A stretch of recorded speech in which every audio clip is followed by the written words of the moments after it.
This episode is brought to you by Higginbotham, your single source for insurance, wealth management, and employee benefit needs. Glamour. Grit. Glamour. Grit. Glamour. Grit.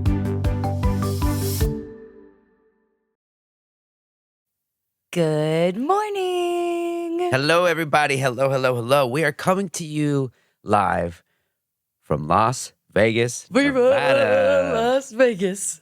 Viva Las Vegas. Actually, it's true, though. It's true. We're here. We're in Sin City. With our two besties, we did a little mommy-daddy trip. I think we needed a little mommy-daddy trip. We did.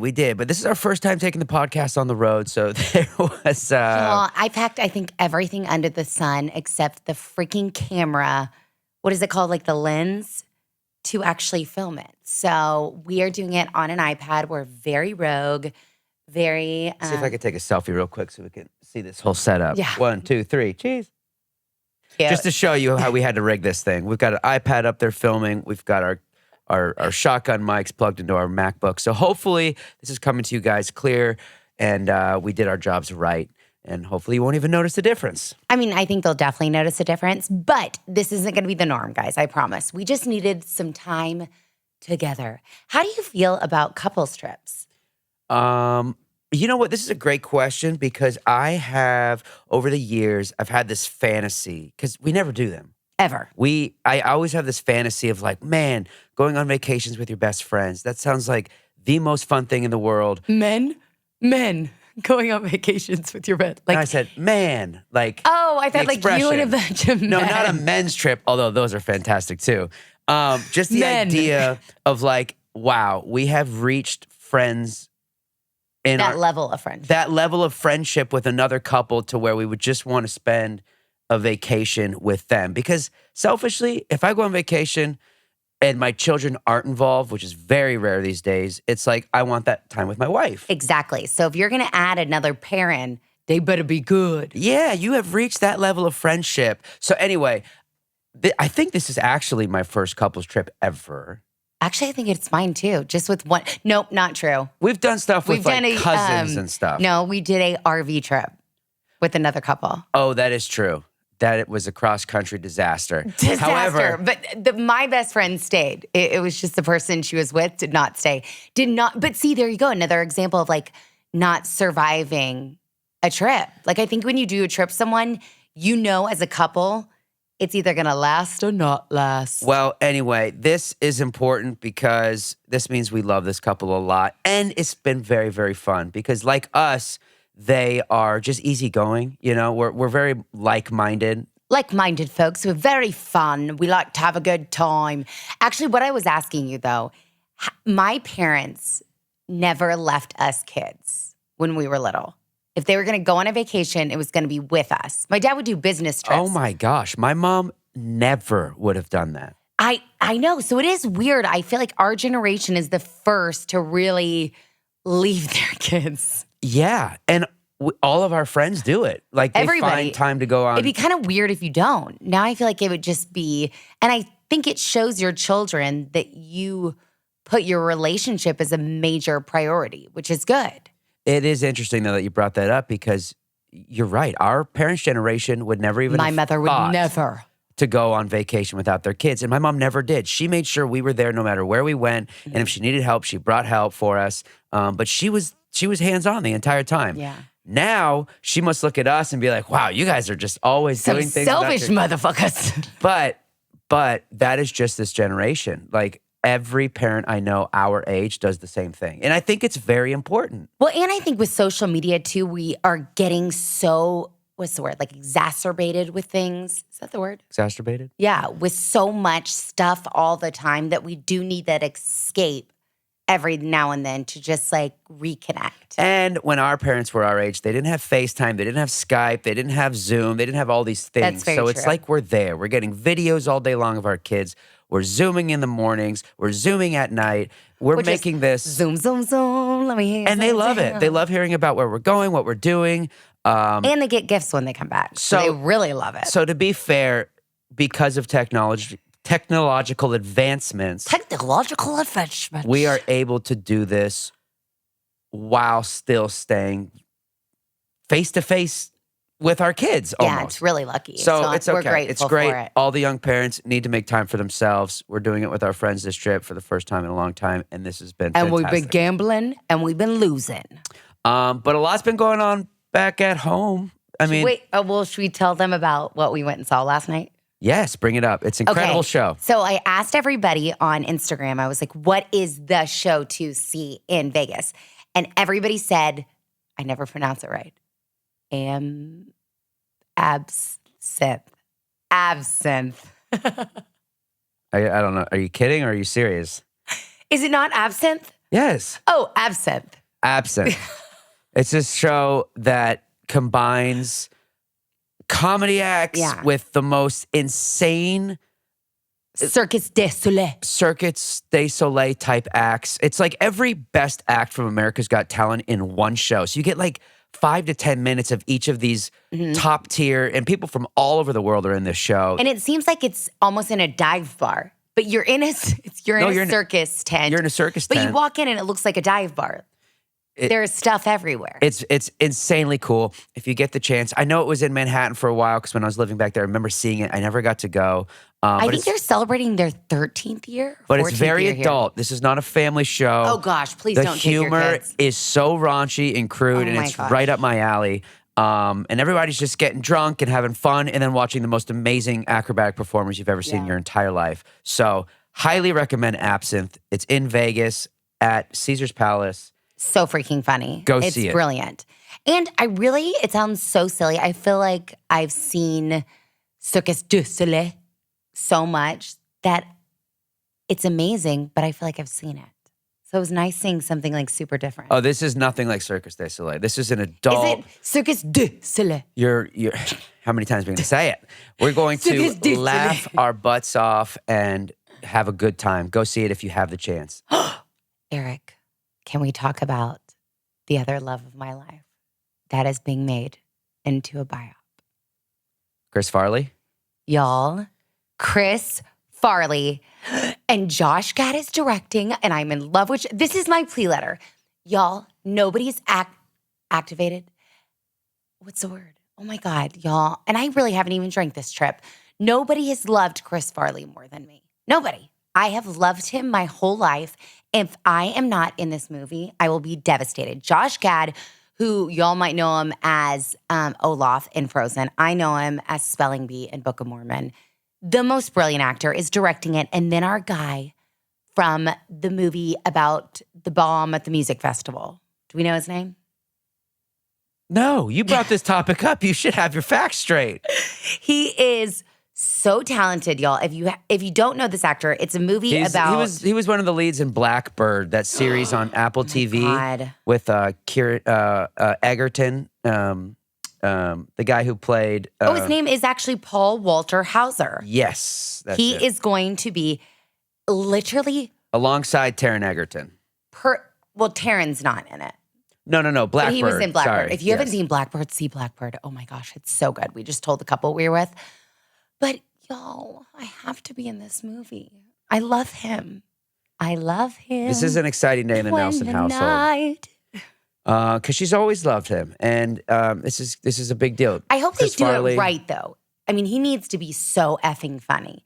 Chris Farley's almost an untouchable character. So for them to really do this right, it needs to be good. And that's why I feel like Josh Gad is the director, because he's going to come from it from like an actor's standpoint and a director's standpoint. Well, speaking of, I mean, since we're kind of living in this biopic news frame right now, they also just announced that Martin Scorsese will be doing, allegedly, this is the hopes, but this is big time news, Frank Sinatra's biopic, which he's been trying to get off the ground since 2009. You keep shaking our table, baby. Which he hasn't been able to because the family hasn't agreed on how they're going to tell the story. Well, I agree. We talked about this because nobody looks more like Kurt Cobain than you. You are Kurt Cobain, but Courtney Love will not give the rights to Kirk's story. And you do understand it because once you give the rights to somebody, they can have the family's permission, but they still can do whatever they want with the movie. It can just be like based on true events. Well, yes. But here we are. He's already attached Leonardo DiCaprio to play Frank Sinatra. He's attached Jennifer Lawrence to play Ava Gardner, who was married to Frank Sinatra throughout the 50s. I don't get the Jennifer Lawrence train. Scorsese loves her. I know. I just don't get it. I feel like it's kind of all an act. I see her in things and I know she's so funny. I just feel like she tries so hard to be like, I'm so relatable. But is there anybody more right to play Frank Sinatra than Leonardo DiCaprio? Who? If so, who would that be to you? Fly me to the moon. I always think it should be like a Michael Bublé, but I guess he can't really act. But I think it needs to be somebody who can actually really sing. I would actually But the love last it few to be biopics, the actors aren't singing. It's all Taron sang, and they gave Taron That's the only Elton one. John. Bohemian Rhapsody, he didn't sing, and he got the Oscar. Rami sang. He did not sing all that. Yes, he did. No way. No way. Absolutely not. You think he can sing Freddie Mercury? Obviously, they auto-tuned him, but he's the one that still sang it. That's why he won the Oscar. I'm just saying. I just think they Hollywood need to give it to does somebody their magic on the vocals. besides Leo. I'd love to see Leo in it, but I don't think he should play Frank Sinatra. Well, he's playing Frank. She's playing Ava. I think it's good casting. I feel like that's just a bunch of CAA. And if you don't know CAA, it's an agency.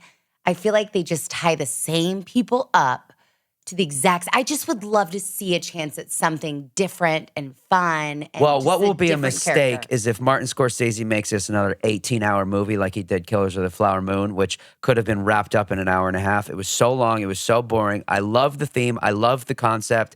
It was just way too dragged out. So hopefully, if he's doing Frankie, singing all the slow tunes of New York City, it better not be longer than an hour and a half or you will lose me. Well, and isn't that the Rat Pack? I'd much rather a story of the Rat Pack. Dean Martin. I mean, they're all going to be in this movie. Oh, it's going to be. Who directed the Once Upon a Time in Hollywood? Quentin Tarantino. See, Quentin should do it. I just don't think Martin Scorsese. I think he's getting older. I think his movies are getting as slow as him. I agree. I'm slowly falling off the Scorsese bandwagon. He will always be legendary, GOAT status, but his recent films have been way too long. Oh my gosh. Remember The Irishman? Oh, that was like... Didn't we like that? Oh, no, we didn't like that. we tuned out after 4.5 hours. That was way too long. Way too long. All right, and we're too ADD to sit in a movie that long. I want it... Like last night, the show was 80 minutes. Perfect. I love a good 80 minutes. No intermission. It was perfect. All right, let's get down to some children talk real quick because we have gone through a recent thing with our daughter, a couple things. And as you know, she's 4 years old. She's now in this stage where I'll say something like, Momo, calm down. That's what I call her. Her nickname is Momo. Momo, calm down. You don't love me anymore? Just from telling her to calm down. That is her immediate response. This happened just a couple days ago. I feel like she sounds like me when we first met in our early 20s. Is this every 4-year-old? Are they all this dramatic? I think it's every little girl. I think we're just dramatic. I think you want to feel... But that crushes me. When I say... She doesn't mean it. Girls just don't mean that. Molly Morgan, put that down. You don't love me anymore? Like, what? I think she's learning this little thing called manipulation, calculation. Is this all 4-year-olds, though? Yes. I think it's all 4-year-olds. I think they're manipulating us. I think they're learning what they can get away with. They're doing what we do in our 20s. Like, girls, we just know how to read people. I'm like, okay, keep doing what you're doing. Of course I love you. Well, she's getting what she wants. She's learning. Oh, my gosh. It's 4 years old. She thought she whipped, baby. We're already there. Okay, but let's talk a little bit about her reaction to the cross at school because this is something. We haven't talked about this, y'all. We're a Catholic family. Our daughter goes to an Episcopal school. She's going to chapel a couple times a week. And recently, why don't you tell the story a little bit about it? Easter, they cover Jesus on the cross at school for all of Lent. Well, so we have a sweet nanny, Lisa. She told me after the fact that Molly Morgan had mentioned this to her too. Now I'll explain it. So Thursday night, Molly Morgan goes to school Monday, Wednesday, Friday. So Thursday night, she starts like sobbing. And I'm like, what's wrong? And she's like, I'm scared of the man on the cross. And I'm like, oh my gosh, Jesus? You're scared of Jesus? She's like, yes, he has boo-boos in his hands. And I had forgot church that Sunday before. They had a children's service, and you got to go to different stations. And one of the stations was you would nail, it's actually so horrible and kind of morbid when you think about it, nails into wood, like they did Jesus, like nails into the wood. And I think Molly Morgan takes things so literally. So she was like, now I'm the one that put the nail in Jesus. So I'm trying to explain for, Jesus sacrificed himself for us. And she was like, well, I didn't want Jesus to die. And I was like, no, it's good. She's like, well, I was like, he did it for us so we all can go to heaven. Well, I don't want to go to heaven. I was like, well, not till you're really, really, really old. And she's like, well, Sissy and Big Dad are really old. Her grandparents. Her grandparents. So Great-grandparents. Great-grandparents. So it's just, I couldn't explain it correctly. And I'm like, you're right. Like, of course it's terrifying. There's a man on a cross with a very sad look in his face. And we really don't know how to explain this to kids well. So I contacted her teacher and Miss Smith, who is an angel god. Like, there's heaven because of people like Miss Smith. She's amazing. And she explained it to her, and they talked to her after school. But it was such an interesting, I really realized for the first time I wasn't equipped for that type of conversation. I just didn't think we were at that point yet. And it was super deep. And I was like, I started to read the Bible a couple of years ago, again, from the beginning. I was like, oh my gosh, this is so dark. It's just a very hard concept to explain to a young child, especially if they have the intellect like Molly Morgan to really understand it. I think a lot of the time we do this facade and like storytelling of the Bible as little kids, but if you have a child like Molly Morgan, they really understand the deeper meaning. So that was a lot. That was I think our first actual big moment with our daughter. But they let her be involved in the chapel service, and they let her carry down candles and stuff during the service to just get more comfortable. And they've really been hands-on with helping her come to the realization of what it all actually means. And although she's 4 and it's probably going in one ear and out the other, she's also absorbing a lot of it. And it's just one of those things. It's like, how do you start introducing all these teachings and stuff to a child? I remember being little and in school and going to classes and stuff as a child. And, we had religion classes. And I remember having this irrational super fear that Jesus was going to resurrect from the dead in front of me, maybe when I was asleep or somewhere when I was by myself. And it scared me so much. Like, I didn't know when he was going to pop up, because that's what you're taught. He's going to come again. He's going to come again.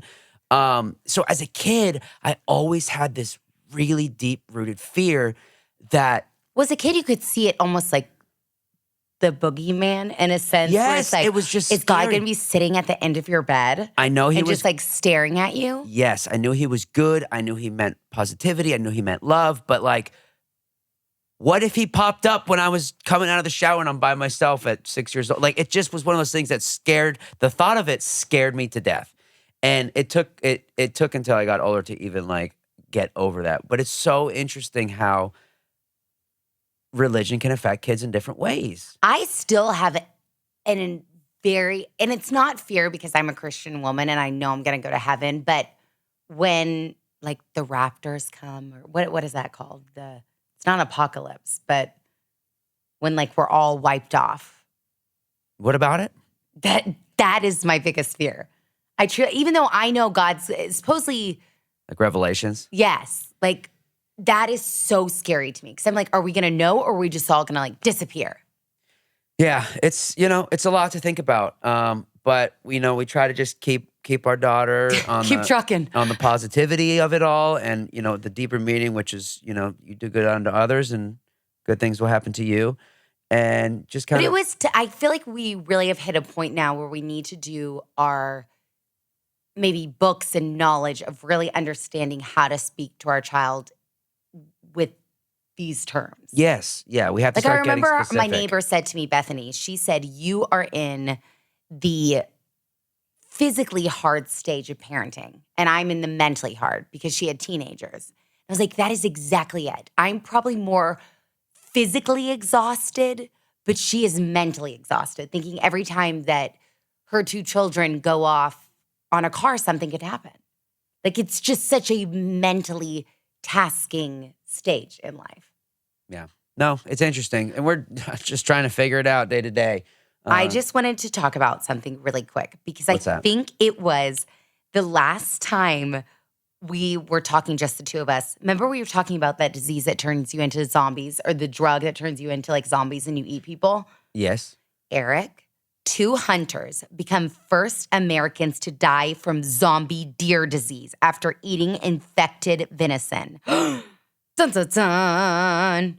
Explains zombie then- deer disease? What? New York issues alert of a rise in rat-borne illness that has already killed 6 people. So things are going well in the nation, y'all. We're doing good. I mean, I would assume a disease from a rat would kill people. That makes sense. But the zombie deer? What? Yes, y'all. A 72-year-old man, rapid onset confusion and agitation, and he died a month later. And I guess these deers, it leaves deers confused, drooling, and unafraid of humans, could jump from animals to people. So now this disease is affected 2 people. And Wow. zombie, I think not the zombie when it comes to like flesh eating, but zombie when it comes to like It just makes your brain unbrainable. unbrainable. Wow, that's crazy. We've got zombie deer attacking We human got beings. rats in New York City, folks. Things are looking good. And I'm talking about the apocalypse. Well, that guy who died from the zombie deer had a short-lived life, but this guy I'm about to bring up has a long-lived life, and he's still trucking. Guys, Clint Eastwood, you know him from all your favorite movies. This man's been around forever. He is now 93 years old and directing another feature film. Y'all, he is unstoppable. If you see this man in pictures right now, he looks like he's been hit by the zombie deer. He does not look good. He looks like he needs help, but he's still mentally there because he's directing another movie at 93. It's called Juror Number 2 with Nicholas Hoult and Toni Collette, you name it. But Oh, I love Toni Collette. this That will be good. man is going to his grave still making movies. That's like my dad. My dad always said he's never going to retire. He will die before he retires. It's mind-blowing to me. Don't you think we need some more directors? I feel like I'm tired of we hear about the exact same directors over and over and over and over. I mean, I love even my Greta, but it's like, is that the only female director we have? Like, can we get some more young people directing films? They're here. They're coming. It's just the issue is these days because of the way the industry has gone. 99% of the films made are all independently financed, and so most of them you don't hear about and see about because they don't have the budgets and they just can't get the word out. Your studio pictures, 1 out of every million movies made. The Marvels, the DCs, those are so rare, and those are the only ones that you hear about because of. They're the only ones with money behind it. Well, It's sad, didn't that guy in his acceptance speech too? He was like, instead of making $100 million movie, Yes. let's make $10 million movies. instead of that making it? one, yes, Huge. Let's make 10. Because it really doesn't 10 matter. low-budget films, which is what we're doing, but they're just not getting the right financing behind them to be able to have marketing budgets and stuff. So it's like, it's this catch-22. But I want to know, did the strike actually do anything? To be honest, I'm generally so confused. I feel like everything's the exact same way. the actors' strike? Yeah. I mean, what the main thing it did is implemented some great regulations for AI.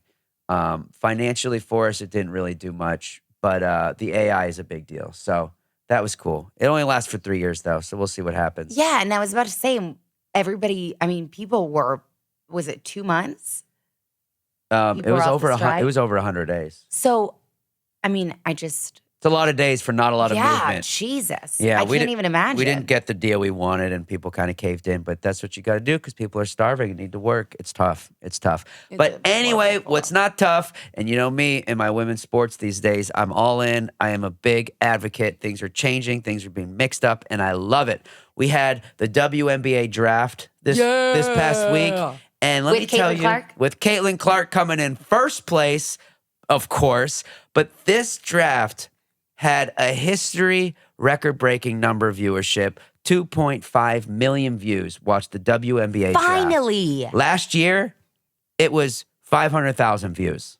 So we are 5 times the viewership this year. That is amazing. Is it because of our girl that It's because has of the outfits? Staley. Oh, she was the coach. No. Do you know what I love? Every time you bring up a sports thing, I am tagged over and over on Instagram on how many different things that they do now.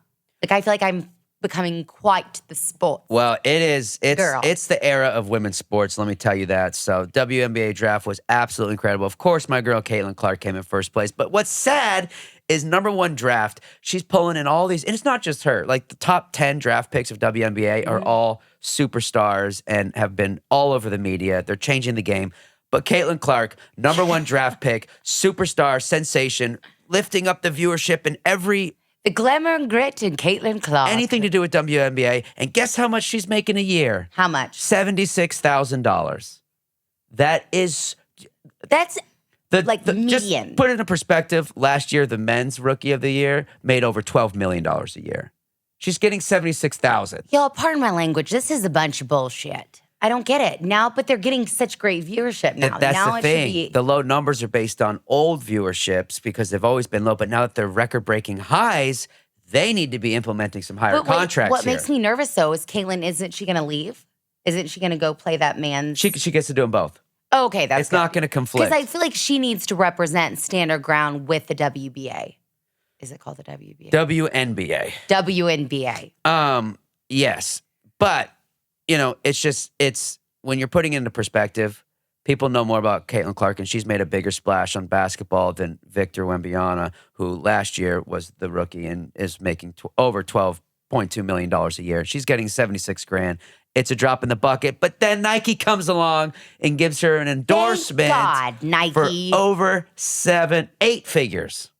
So she's making $10+ million from good Nike girl. on signature shoes. Well, I feel like now that we're in Vegas, I'm so poor right now, but I really want to go spend some money. I just want to go shopping in Vegas. I want to pretend like I'm Caitlin Clark with my Nike deal. I will tell you, you know what I love about Nike is I always, lilac blonde, I'll tag them. They have the coolest, sickest Nikes, and they're all $100, like $100 to $150, which isn't bad. I think I consider it like a luxury shoe. I was in Neiman Marcus, and I got stopped more for my Nike high tops, my hot pink Nike high tops, than any other shoe that I own. The end. Okay, so we're going to keep wearing our Nike high tops. But I love that Nike has become just like such a trend. Like, who needs Gucci? Who needs Chanel? We got Nike. Honey, Nike has never not been a trend. Nike I know, but I'm like a young mom. I think it's cool that young moms are now like rocking their Nikes. Yeah, I see what you're saying. Do you know what I mean? I really think it's becoming like an everyday. I guess I've always just been a cool dad that never not wore so Nikes. Cool. I mean, I'm probably more of a Vans guy than a Nikes guy. But I hear Vans are back too. That the checkered Vans for girls are back too. I will not be wearing those. I say that and then watch. like 1 month from now. like the slipper ones. The slipper ones with the checks. I was never a big fan of the checkered it reminds slips. me of Ashley Simpson. Like, he was a skater boy. That wasn't Ashley. That was Avril. But Ashley, did you ever go, like, remember Ashley Simpson when she dated Pete Wentz? Yeah. Do you remember those days? Yes, I remember those days. Of course, I remember. I those really days. do miss that time. When she was doing hoedowns across the stage. Yes, on SNL. Yeah. That is so. She got more hate than that, and we know everybody lip sings. Can we talk about the Tim McGraw concert? Because we saw Tim before the concert. I want to talk about how much of a legend Tim McGraw is. We saw him before his concert, could barely speak, such hoarse voice. So I'm like, oh my gosh, he's going to use a track, like a voice track. There's no way he's singing tonight. He sounded before the show like he was kind of hoarse, and it's obviously been a long. He just kind of started the tour, but lots going into this thing. So we're like, oh man, hope he's able to pull out the performance. Maybe he'll just end up lip syncing. He did not. Did he not? I am did so not. effing proud of him. He was like squirting honey in his mouth. Sounded unbelievable. Really, you could just tell that he was tired when he was speaking. But when he was singing, it was like, you knew he like wasn't feeling 100. But that is what makes a legend. Well, that's the superstar thing, right? So it's no matter what, when you get in the pocket of what you love to do, nothing else matters. It doesn't even matter your profession. You can be sick as a dog, but when you're in there doing your job, you're doing it perfectly because that's what makes you a superstar at what you do. So he somehow clicks into that extra gear and pulls out this phenomenal performance. Phenomenal. Sang all your hits. The, what is it? I went skydiving. I went All of Rocky them. Mountain climbing. Y'all, and he is so fit. Holy cow. He is a beast. He is a beast. Oh my, there is not an ounce of fat on that man. No, there's not. It was phenomenal. If you get a chance, go see Tim McGraw. He's on tour right now. Last Man Stand, or what's the name of the tour? Standing Room Only. Standing Room Only. And they've you done won't be that. sorry. Faith is an Angel. She was there. Loved seeing her. And they have raised 3 of the most beautiful, kind, successful. They're so close as a family unit. I just respect that family so much and what they have done and established.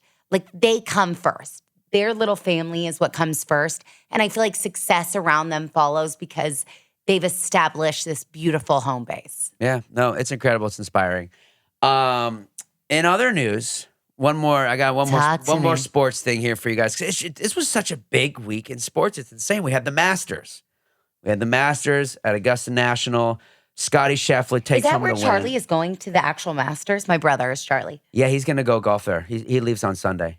When did the Masters end? Last week? Yeah. So we just missed it by a week? It's insane. The fact that he's going to play this course. That is cool. It's invite only, and nobody gets an invite. It's the most exclusive golf course in the entire world. Is it in Florida? But Mr. Dallas, Scotty Scheffler, won it for the second time. Y'all, he's just a little superstar. Texas is where it's at right now. I feel like if anybody is taking over right now, it's Texas. It is. There is nothing like Texans saying that their state is the best. Well, Scotty Only lives Texans would he lives say in that. Dallas, and he's got his second green jacket from the Masters. It was really cool. But I got to give a shout out because I say my buddy, but he's my buddy's son. So Max Homa. He tied for third place at the Masters. If you don't know his name, if you didn't know his name before the Masters, you certainly do now. But he's like all over social media. Barstool loves this guy. He's very, very funny and active. But he's also taking over the golf game. And my acting coach from, I can't tell you the coolest guy ever. The last 10 years. Yeah. His name is John Homa, based out of LA. I've been working with him forever. His son is Max Homa. And I've been hearing about Max forever. I followed him. He came and played at Colonial at our hometown course. I followed him on the course. Like we're creeping behind, like by the tree? Well, no, you follow the golfer. That's what you do at the. But John's been talking about Max and keeping me updated on his golfing for years before any of the world knew who he was.